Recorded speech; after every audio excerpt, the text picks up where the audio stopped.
梅雨の季節が始まり、ジメジメとした日が続いていますが、皆様いかがお過ごしでしょうか。さて、今回はコスパ抜群のスピード副菜をご紹介します。かさ増し食材のもやしや旬の野菜を使って安くて美味しい栄養たっぷりの副菜を作ります。野菜たっぷりの食卓で梅雨を元気に乗り切りましょう。このチャンネルでは料理上手になるための美味しくなるコツやポイントをまとめています。ぜひ最後までご覧ください。一品目は食卓に彩りを添えてくれるもやしとトマトのやみつきナムルです。もやしをチンして加熱して調味料と和えるだけ、とっても簡単に作ることができます。もやしは耐熱容器に入れてふわっとラップをし、600ワット3分加熱します。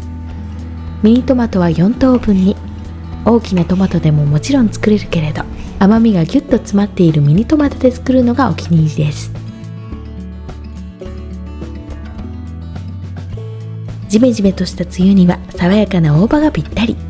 たっぷりの大葉を一緒に和えてフレッシュなすがすがしい副菜にしていきたいと思います。大葉は軸を切り落とし千切りにします。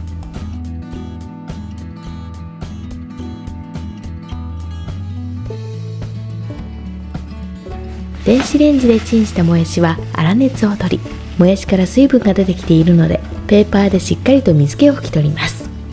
あとはミニトマトと大葉、醤油大さじ1、ごま油大さじ1、すりおろしにんにく1/2かけ分、白いりごま大さじ1を和えるだけ。ささっと作れますので、あと一品欲しい時にも重宝します。冷蔵庫にしばらく置いておけば味が馴染んでより美味しく、ひんやりとした味わいを楽しむことができます。ぜひ皆様作ってみてください。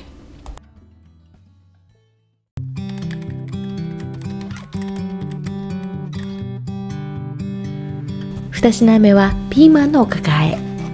たっぷりの鰹節で香り豊かに、醤油で香ばしく仕上げていきますよ。ピーマンは年中スーパーで手に入るお野菜ですが、6月から8月が旬。この時期にぜひ食べたいお野菜です。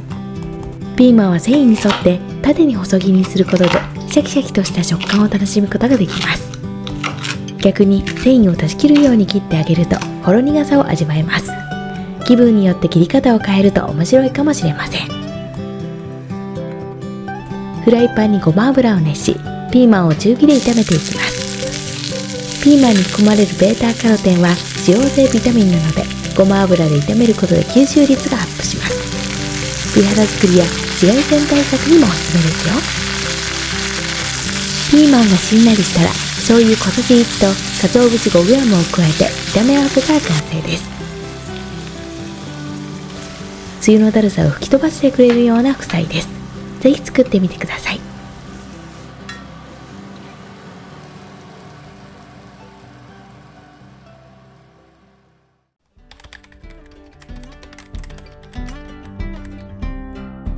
3品目はアボカドと卵のごまマヨ和え。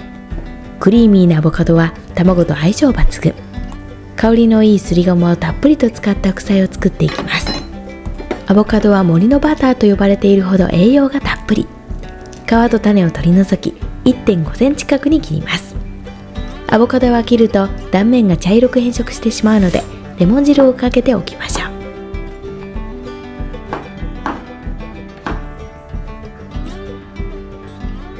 ゆで卵は8等分に切ります。卵が高騰して高くなっていますが、それでも卵は栄養たっぷりなのでコスパ抜群な食材なんじゃないかと思ったりもします。ボウルにアボカド、ゆで卵、マヨネーズ大さじ3、醤油小さじ1、白すりごま大さじ1を入れて和えたら完成です。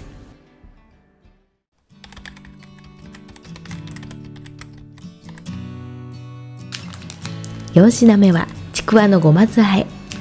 ちくわだけで作れる簡単副菜は忙しい日の晩ご飯に大活躍すること間違いなしです。ちくわは斜め薄切りにすることで切り口が円ではなく細長くなり、ちょっと見た目がおしゃれに見えます。冷蔵庫から取り出してすぐに使えるちくわはとっても便利。リーズナブルなのも嬉しいポイントです。節約副菜としてもおすすめですよ。今日は香り豊かなごま酢でさっぱりと。ボウルにちくわ、白すりごま大さじ2、酢大さじ2、砂糖小さじ1、醤油小さじ1を入れて和えたら完成です。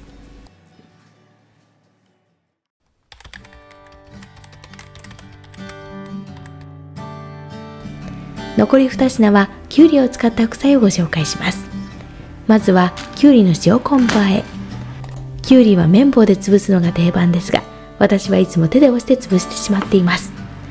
あとは包丁で4等分に切って手で割ってあげるだけ。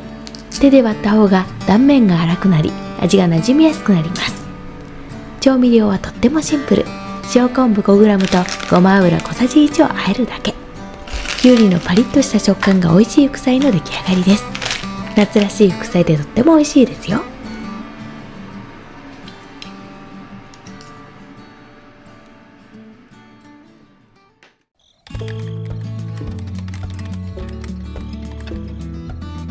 最後は我が家の息子が大好きなきゅうりの酢の物をご紹介します。シンプルな副菜はどんなメニューにも合うのでおすすめです。さっぱりとした酢の物はジメジメとしたこの時期にぴったりですよ。きゅうりは薄い輪切りにして塩で揉んで5分置きます。きゅうり1本に対して小さじ4分の1の塩で揉み、きゅうりの水分を外に出してあげることで調味料がしっかりなじんで美味しい副菜に仕上げることができます。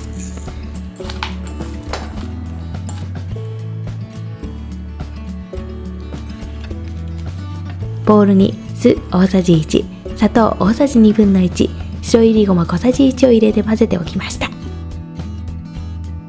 塩もみしたきゅうりは手に力を入れてギュッと絞ってあげるのがポイントです。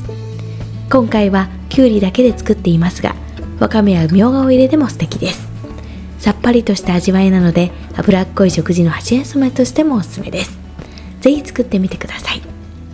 今回はコスパ抜群のスピード副菜をご紹介しました。梅雨の季節は体調を崩しがちですので、栄養バランスの取れた食事を食べてゆっくりと休んで体を大切にお過ごしください。最後までご視聴いただきありがとうございました。ぜひ作ってみたご感想などこちらのコメント欄でご報告をお待ちしております。 YouTube 以外でも日々の料理記録を Instagram やラジオ感覚で聞くことのできるボイシーでも配信しています。ぜひフォローいただけると嬉しいです。またレシピサイトナディア様でもレシピの投稿をしております。旬のレシピや連載コラムなど献立作りのお悩みに役立つ情報も盛りだくさんです。ぜひチェックしてみてください。それでは来週も笑顔で明るく過ごしていきましょう。皆様の食卓に笑顔があふれますように。